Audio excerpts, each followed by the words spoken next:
A police lieutenant with the Jacksonville Sheriff's Office now faces suspension for a controversial social media post. That's according to the Florida Times-Union. The news comes around the same time as the firing of a high-profile ESPN baseball analyst.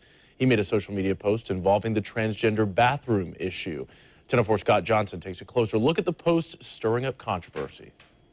In both these cases we're talking about, it appears the people involved were posting on social media or using social media on their own personal time. But in talking to a lawyer, it sounds like freedom of speech only goes so far with your employer.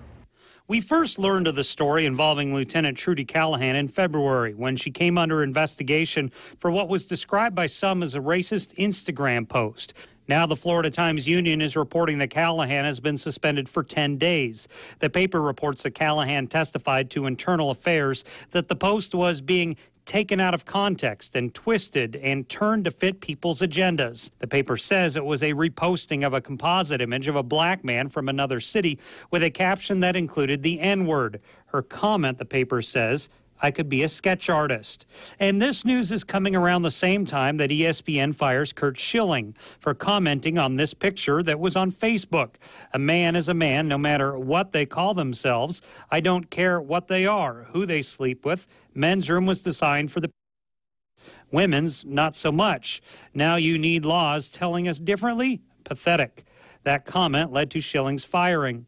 I spoke with local defense attorney Rhonda Peoples-Waters about these cases.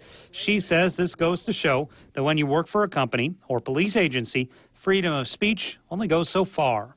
Certainly when you're employed, even when you're off the job, you're still on the job, because usually employers will have some type of code of conduct rule that will say that, you have to have some type of personal conduct that will not look bad upon the business. Peoples-Waters adds that even if you post something on social media in your private time, particularly if you have an organization you represent, it can be scrutinized. If you are more so in the public eye, then there's much more public scrutiny that would apply to, your social media accounts. You have more people who are observing what you're posting.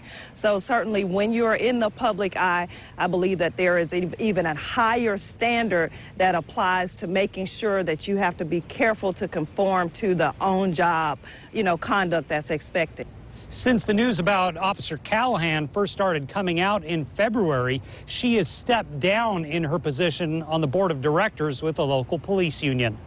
Scott Johnson, Channel 4, the local station.